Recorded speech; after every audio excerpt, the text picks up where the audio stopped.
ఈరోజు మనము ధ్యానిస్తున్న అంశం పేరేమిటంటే ప్రాణత్యాగానికైనా వెనుదిరగని ఇస్సాకు. ఆదికాండం 22వ అధ్యాయం. పరిశుద్ధ గ్రంథం ఉన్నవారంతా దయచేసి తెరచి ఈ లేఖనాలు చూడవలసిందిగా తెలియపరుస్తూ ఉన్నాను. ఆదికాండం 22వ అధ్యాయం 9వ వచనం నుండి చదువుకుందాం.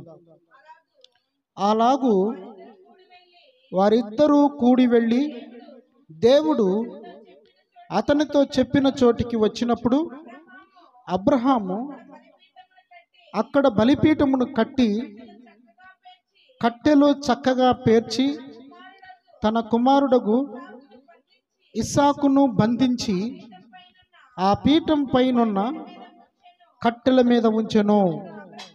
అప్పుడు అబ్రహాము తన కుమారుని వధించుటకు తన చెయ్యి చాపి కత్తి పట్టుకునగా యెహోవా దూత పరలోకములో నుండి అబ్రహామా అబ్రహామా అని అతని పిలిచెను. అందుకతడు చిత్తము ప్రభువా అనెను. అప్పుడు ఆయన ఆ చిన్నవాని మీద చెయ్యి వేయకుము, అతన్నేమీ చేయకుము, నీకు ఒక్కడయ్యున్న నీ కుమారుని నాకియ వెనుక తీయలేదు గనుక నీవు దేవునికి భయపడవాడవని ఇందువలన నాకు కనబడుచున్నదనెను. మనం ధ్యానిస్తున్న అంశం ఏమిటండి? ప్రాణత్యాగానికైనా వెనుదిరగని ఇస్సాకు. ఇస్సాకు యొక్క తల్లిదండ్రులు ఎవరంటే మనందరికీ తెలుసు. అబ్రహాము, శారా. వీరిరువురు దేవునికి ఇష్టలు. అబ్రహామునేమో దేవుడు ఏమన్నాడంటే విశ్వాసులకు తండ్రి అన్నాడు. శారమ్మ గారినేమో విశ్వాసులకు తల్లి అన్నారు. అబ్రహాము గారు 75 సంవత్సరాలప్పుడు దేవుడు మాట్లాడాడు, అబ్రహాము నీకు నేను కుమారుని ఇవ్వబోతున్నానని. కానీ 25 సంవత్సరాల దాకా దేవుడు కుమారుణ్ణి ఇవ్వలేదు. 100వ ఏట అంటే పూర్తిగా ఆయన వృద్ధాప్యంలోనికి వచ్చి ఇక గర్భఫలము రావటం కష్టం అన్న ఆ సందర్భంలో అబ్రహాము తండ్రి అయ్యాడు. ఏ సంవత్సరంలో? 100వ సంవత్సరంలో. శారమ్మ గారేమో 90వ సంవత్సరానికి ఆమె మృతతుల్యమైన గర్భము ధరించి ఉన్నది. ఆమె యొక్క గర్భం ఉడికిపోయినా కానీ దేవుడు ఆమె గర్భాన్ని తెరిచాడు. దేవునికి అసాధ్యమైనది ఏది ఈ లోకంలో లేదు. దేవునికి మహిమ కలుగును గాక. హల్లెలూయా. కనుక అబ్రహాము దేవుణ్ణి ఎక్కువగా ప్రేమిస్తున్నాడా, లేదా తన ఒక్క కుమారుడు తన ఏకైక కుమారుడైన ఇస్సాకును ప్రేమిస్తున్నాడా అని దేవుడు పరీక్షించటానికి మొదలుపెట్టాడు. అబ్రహాముని పరీక్షించటానికి దేవుడు మొదలుపెట్టాడు. అందుకే ఈ చదవబడిన ఈ సందర్భాన్ని మనము జ్ఞాపకం చేసుకుంటున్నాం.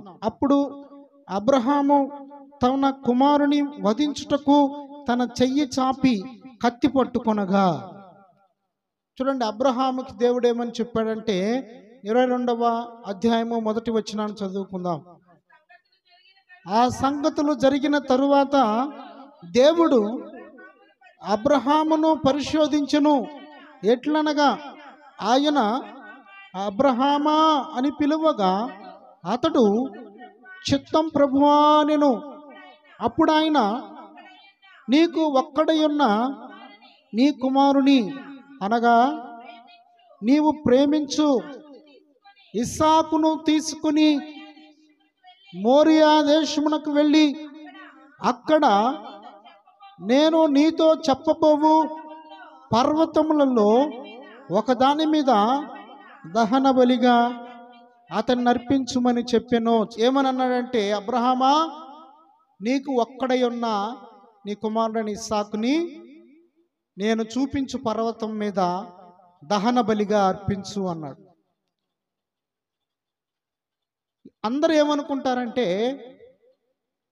ప్రభువే ఇచ్చాడు కుమారుణ్ణి, 75 సంవత్సరాల వయసులో వాగ్దానం ఇచ్చి 100వ ఏటలో ఇచ్చాడు.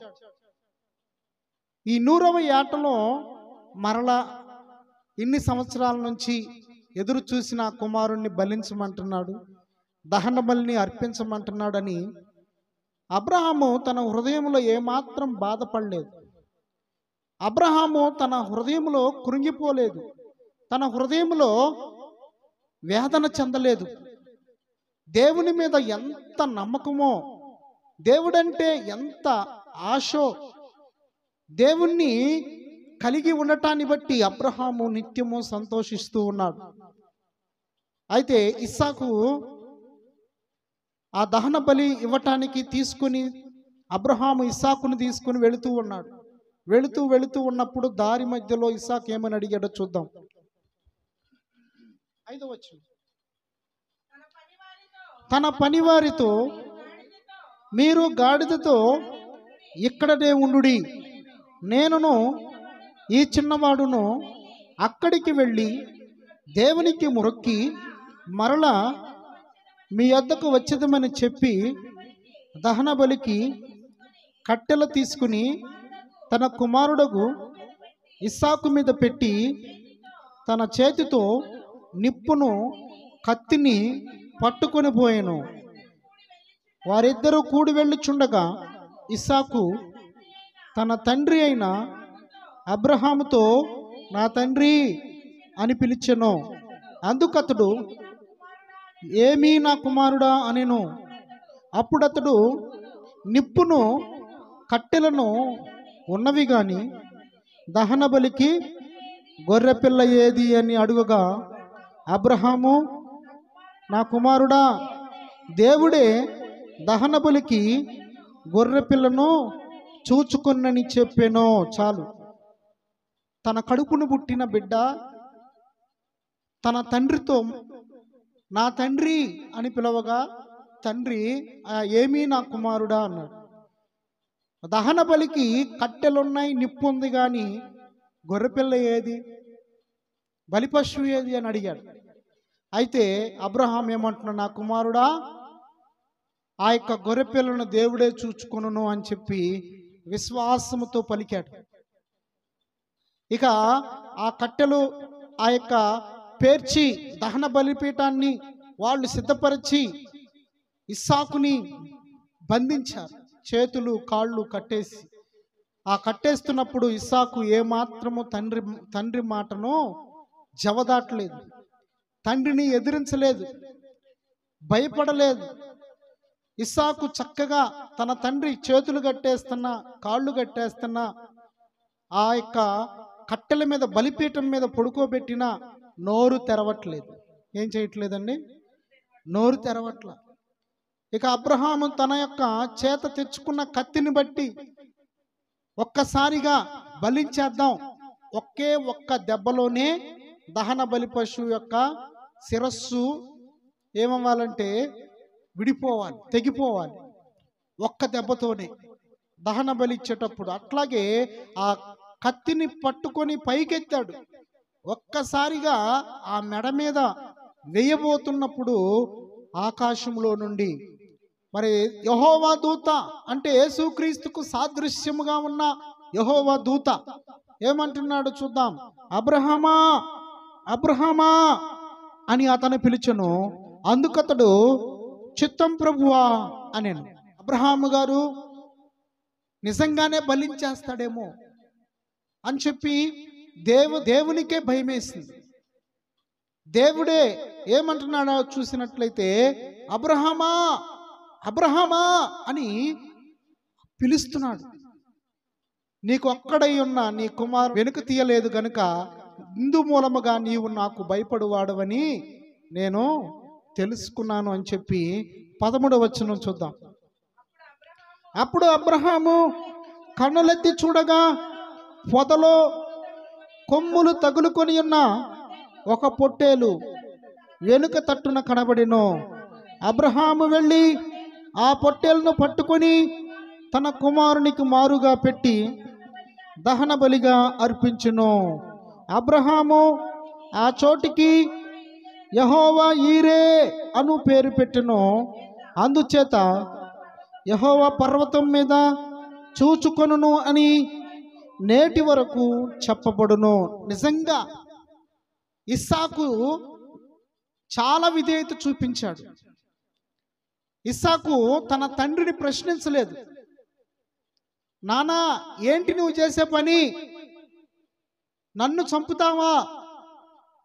నన్ను బలిపీఠం మీద కాళ్ళు చేతులు కట్టేసి పడుకోబెట్టి ఖడ్గంతో నన్ను చంపుతావా నానా అని ప్రశ్నించలేదు. ఇస్సాకులో ఉన్న విధేయత, ఇస్సాకులో ఉన్న ఆ యొక్క వినయం, తండ్రికి లోబడిన ఆ స్వభావం, ఇస్సాకు ప్రాణత్యాగానికైనా కానీ వెనుదిరగలేదు. అదే పరిస్థితిలో నువ్వు కానీ నేను కానీ ఉంటే మా నాన్నకి తెలివే లేదు అనుకునేవాళ్ళం. ఏమనుకునేవాళ్ళం? మా నాన్నకి తెలివే లేదు, కడుపును పుట్టిన బిడ్డను బలిస్తారు ఎవరైనా, మా నాన్నకి తెలివి లేదు అని ఎదురు తిరుగుతారు. నేను దహన బలిగా ఉండను, అదేదో నువ్వే ఉండయ్యా అని చెప్పి ఈ రోజులను చూస్తే కుమారులే తండ్రుల్ని తల్లుల్ని చంపుతున్నారు. ఆస్తిలో ఇవ్వాల్సిన వాటాలు ఇవ్వట్లేదని, అలాగే లోకంలో మనం చూస్తూ ఉంటే వారు విచ్చలవిడిగా తిరుగుతూ ఉంటే తినటానికి త్రాగటానికి డబ్బు ఇవ్వట్లేదని పిల్లలే తండ్రుల్ని చంపుతున్నటువంటి ఇలాంటి దినాలు, చెడు దినాలు, ప్రేమ చల్లారిపోయినటువంటి దినాల్లో మనం ఉన్నాం. అయితే ఇస్సాకులో చాలా విధేయత కనిపిస్తుంది, చాలా వినయం తండ్రి ఎడల. తండ్రి ఏం చేస్తున్నా కానీ మౌనంగా ఉన్నాడు. ఎలా ఉన్నాడు? మౌనంగా ఉన్నాడు. అంటే ఇక్కడ మనకి యేసుక్రీస్తు ప్రభువారు సాదృశ్యంగా ఉన్నారు. యేసుక్రీస్తు ప్రభువారు కూడా తనల్ని కొడుతున్నప్పుడు, తనని ద్వేషిస్తున్నప్పుడు బొచ్చు కత్తిరించు అని ఎదుట గొర్రె మౌనంగా ఉన్నట్లుగా యేసు ప్రభువారు కూడా మౌనంగా ఉన్నాడు. ఆయన ముఖాన్ని ఉమ్మివేస్తున్నారు. ఆయన నువ్వు దేవుని కుమారుడు అని ఆయన దూషిస్తున్నారు. ఆయన్ని దేవాలయములను పడగొట్టి 3 దినాల్లో కడతావా అని చెప్పి ఆయన్ని ఎగతాళి చేస్తున్నారు, హేళనగా మాట్లాడుతూ ఉన్నారు. ఆయన్ని రకరకాలుగా హింసిస్తున్నారు, కొరడా దెబ్బలతో కొడుతూ హింసిస్తున్నారు. యేసుక్రీస్తు ప్రభువారిని మరి సిలువ వేసి ఆ సిలువ మీద తన భుజాన వేసి నడిపిస్తూ కలవరి కొండ దాకా నడిపించారు. సుమారు 1 కిలోమీటర్ బరువు అయినటువంటి 120 కిలోలు బరువు ఉంటుంది సుమారుగా. ఆ సిలువను ఆయన మోసుకుంటూ పైకి వెళుతూ ఉన్నాడు, మౌనంగానే ఉన్నాడు. ఆయన వెళుతున్నప్పుడు స్త్రీలు చాలామంది యేసు ప్రభు పడుతున్న శ్రమను చూసి ఏడుస్తూ ఉన్నారు.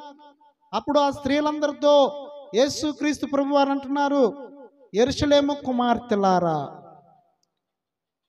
నా నిమిత్తము ఏడవకుడి, మీ నిమిత్తము మీ యొక్క పిల్లల నిమిత్తం ఏడవండి. మన పిల్లలకి మంచి భవిష్యత్తు ఇవ్వాలని తండ్రికి ఆశ. తండ్రికి తల్లికి మన పిల్లలు మనకంటే ప్రయోజకులు అవ్వాలి, మంచి ఉద్యోగస్తులు అవ్వాలి, మంచి నాయకులుగా తయారవ్వాలి, మంచి ఉన్నత స్థితిలో ఉండాలని కోరుకుంటారు. కానీ అబ్రహాము దేవుని మాటకు లోబడి తన కుమారుణ్ణే కాదనుకుంటూ ఉన్నాడు. కుమారుణ్ణి నరికివేయటానికి, దహన బలి ఇవ్వటానికి తన భార్యతో కూడా చెప్పట్ల. శారమ్మకి చెబితే ఒకవేళ శారమ్మ ఏమనేది? శారమ్మ, నాకు లేక పుట్టిన కుమారుని ఎందుకు తీసుకెళ్తున్నావు అని చెప్పి పంపించేది కాదు. శారమ్మకి చెప్పలా, పని వాళ్ళకి చెప్పలా, ఒక్కడే మనసులో పెట్టుకున్నాడు. గాడిద మీద ఎక్కించుకుని వెళ్ళి ఆ యొక్క దహన బలిని ఇస్తున్నాడు. మోరియా దేశంలో ఉన్న పర్వతం మీద దహన బలిగా ఇస్సాకుని ఇస్తూ ఉన్నప్పుడు ఇస్సాకు నోరు మెదపలేదు. సుమారు బైబిల్ పండితులు చెబుతున్న ఇస్సాకు వయసు ఆ సమయంలో 18 నుంచి 22 ఆ మధ్యలో ఉండవచ్చు. 18 సంవత్సరాల్లో ఉన్న యవనస్తులు అందరూ కూడా ఎలా ఉంటారు? తల్లి మాటని, తండ్రి మాటని ధిక్కరిస్తూ ఉంటారు, దూషిస్తూ ఉంటారు. వాళ్ళకి మంచేదో చెడేదో కూడా తెలియనటువంటి వయస్సు. అలాంటి యవ్వన కాలంలో ఇస్సాకు చాలా విధేయత, తండ్రికి లోబడ్డాడు. తండ్రి తన యొక్క బలిపీఠాన్ని తనే పేర్చుకుంటున్నాడు. దహన బలి కోసము కట్టెలను తెచ్చి కట్టెలని తనే పేర్చుకుంటున్నాడు. తన కుమారుడు ఇస్సాకు కూడా సహాయం చేస్తున్నాడు. వాళ్ళ తండ్రి, రే రాళ్ళు తెచ్చిపెట్టు, అక్కడ కట్టెలు పేర్చు, ఇలాగా కొడుకుని చెబుతూ ఉంటే చేస్తున్నాడు. కట్టెలు పేర్చేదాకా మౌనంగా ఉన్నాడు. చక్కగా రాళ్ళు పేర్చినాక మౌనంగా ఉన్నాడు ఆ పర్వతం మీద. ఇక చివరికి ఇస్సాకును పట్టేసి చేతులు కట్టి బాగా కాళ్ళు కూడా 2 కాళ్ళు కట్టేశాడు, 2 చేతులు కట్టేసి బలిపీఠం మీద పడుకోబెట్టాడు. అయినా ఏ ఒక్క మాట కూడా పలకట్లా, మౌనంగా ఉన్నాడు. తన ప్రాణాన్ని సైతం దేవునికి అర్పించటానికి ఇస్సాకు వెనుదిరగల. ఇస్సాకులో ఉన్న విధేయత మనలో ఉందా? మనము అత్త కానీ, మామ కానీ, తల్లి కానీ, తండ్రి కానీ, మనల్ని మన స్నేహితులు, ఇరుగు పొరుగు వారికి ఒక మాట అంటేనే మనం పడలేము. కానీ ఇస్సాకు తనని బలిస్తున్నా కానీ మౌనంగా ఆయన సహిస్తున్నాడు. మౌనంగానే ఆయన లోబడి తండ్రికి విధేయత చూపి లోబడి ఉన్నాడు. అలాగే మన సృష్టికర్త అయిన దేవుడు తన యొక్క సొంత కుమారుణ్ణి ఈ లోకానికి చనిపోవటానికి పంపించాడు. ఈ లోకంలో ఉన్న మనుషులందరి పాపముల కొరకు తన సొంత కుమారుడు, ఒకే ఒక కుమారుణ్ణి ఆయన కలవరి కొండ మీద బలి చెల్లించాడు. భూమికి ఆకాశమునకు మధ్యలో ఒక నిలువు కొయ్య, అడ్డు కొయ్య, వాటి మీద వేలాడదీసి ఆ 2 చేతుల్లో మేకులు దిగగొట్టారు, 2 పాదాల్లో మేకులు దిగగొట్టారు. ఆయన తల మీద ముళ్ళ కిరీటం పెట్టారు.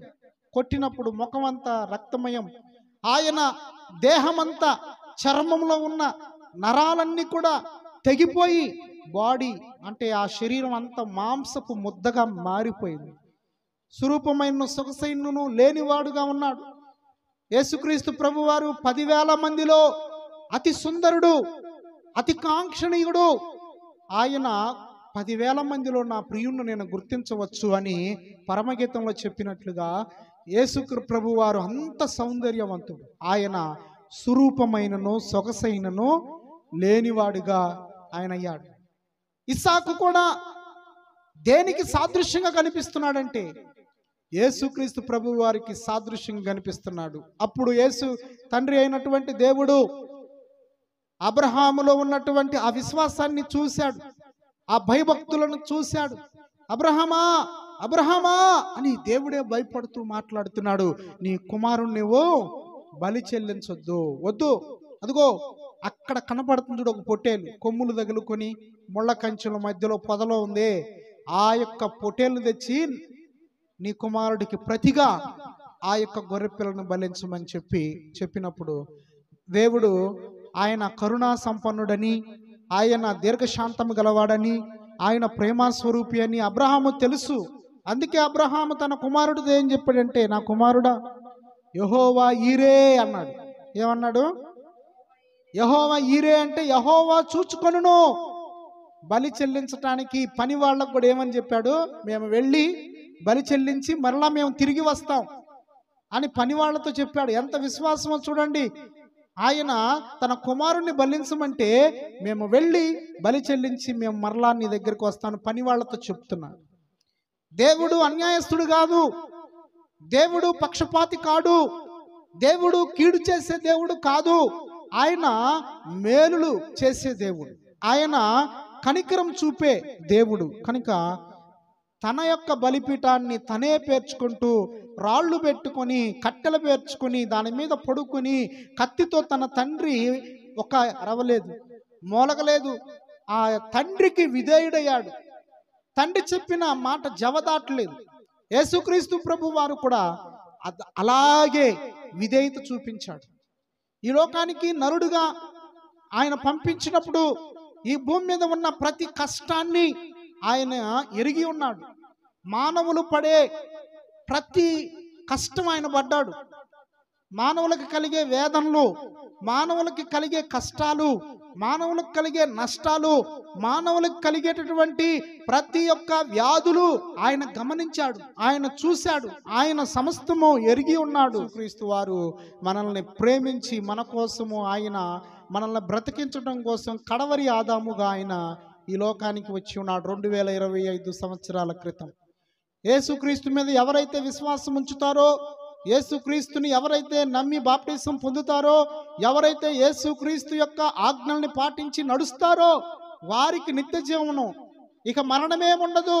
పరలోకములో సంతోషము, సమాధానము, దూతల సమూహంతో మనము కూడా ఉండి దేవుణ్ణి నిత్యము ఆరాధించే వారముగా ఉండాలని దేవుడు ఒక ప్రణాళికను కలిగి ఉన్నాడు.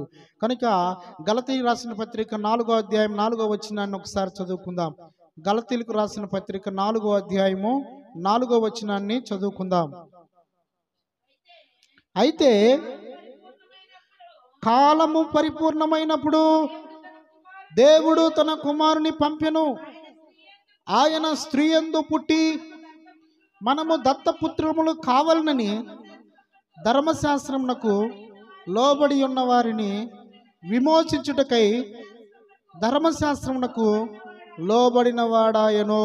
యేసుక్రీస్తు ప్రభు వారిని తండ్రి అయిన దేవుడు నీ కొరకు నా కొరకు మనము పాపములోనే చనిపోతే నరకంలో వేదన అనుభవించాలని, ఆ నరకం నుండి ఎలాగైనా నా బిడ్డల్ని తప్పించాలి, నన్ను నమ్ముకున్న వారిని విడిపించాలి అని కాలము పరిపూర్ణమైనప్పుడు దేవుడు తన సొంత కుమారుణ్ణి ఈ లోకానికి పంపించాడు. ఫిలిప్పీలకు రాసిన పత్రిక 2వ అధ్యాయము 6వ వచనం.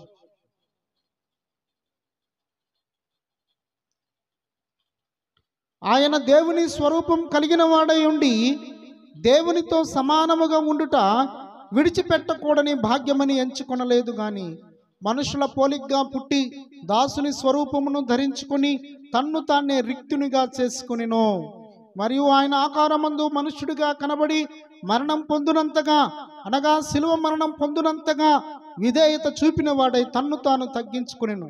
అందుచేతను పరలోకమందున్న వారిలో గాని, భూమి మీద ఉన్న వారిలో గాని, భూమి క్రింద ఉన్న వారిలో గాని ప్రతి వాని మోకాలును యేసునామమున వంగునట్లును, ప్రతి వాని నాలుకయు తండ్రి అయిన దేవుని మహిమార్థమై యేసుక్రీస్తు ప్రభు అని ఒప్పుకున్నట్లును దేవుడు ఆయనను అధికముగా హెచ్చించి ప్రతి నామమునకు పైనామమును ఆయనకు అనుగ్రహించును.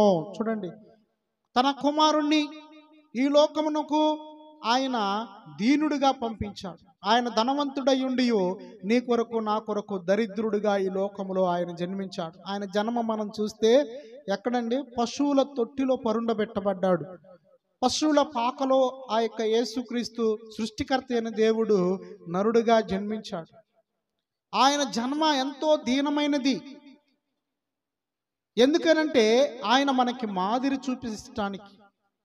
మనము ఇలా బ్రతకాలి, నీకున్న స్థితిని బట్టి నువ్వు సంతోషించాలి, నీకున్నటువంటి ఆరోగ్యాన్ని బట్టి నువ్వు సంతోషించాలి, నీకున్నటువంటి ఆ యొక్క సామర్థ్యాన్ని బట్టి నువ్వు సంతోషించాలి అని చెప్పి దేవుడు ప్రతి ఒక్కరిని కూడా ఆయన ప్రేమిస్తూ ఉన్నాడు అన్న విషయాన్ని ఆయన శిలువ మీద ప్రాణం పెట్టడం ద్వారా తెలియపరిచాడు. మనందరం కూడా గ్రహించాల్సింది అదే. యేసు ప్రభువారు ఎందుకు చనిపోయాడు, యేసుక్రీస్తు ప్రభువారు ఎందుకు సిలువ వేయబడ్డారు అంటే నీ కొరకు నా కొరకు ఆ పరలోకములో నిత్య జీవాన్ని ఇవ్వటము కొరకు, ఆయన్ని నమ్ముకున్న వారికి పరలోకం ఇవ్వటము కొరకు దేవుడు మనకు మాదిరిగా ఉంచి ఆయన జీవించాడు. తల్లిదండ్రులకు లోబడ్డాడు. తన తండ్రి వడ్రంగి పని చేస్తుంటే ఆ వడ్రంగి పని యేసుక్రీస్తు ప్రభువారు కూడా చేశారు. తల్లిదండ్రులను ఎంతో బాధ్యతగా చూసుకున్నాడు. తను 30వ ఏట బాప్టిజం పొంది ఆ తదుపరి ప్రజలందరి కోసము రోగుల్ని స్వస్థపరిచి ఉన్నాడు. కుంటివారు నడకన పొందారు, గుడ్డివారు చూపును పొందారు, మోగవారు నత్తివారు మాటను పొందారు, చెవిటివారు విన్నారు. అలాగే చనిపోయిన వారు కూడా తిరిగి లేచారు. ఆయన మేలు చేయించు ఈ భూమి మీద సంచరించినాడు. ఆయన యొక్క ప్రేమను బట్టి మనం అందరము కూడా సంతోషంగా ఉండాలి. ఎందుకంటే ఇలాంటి దేవుడు శత్రువులమైనా కానీ మన మీద ద్వేషాన్నే చూపలేదు.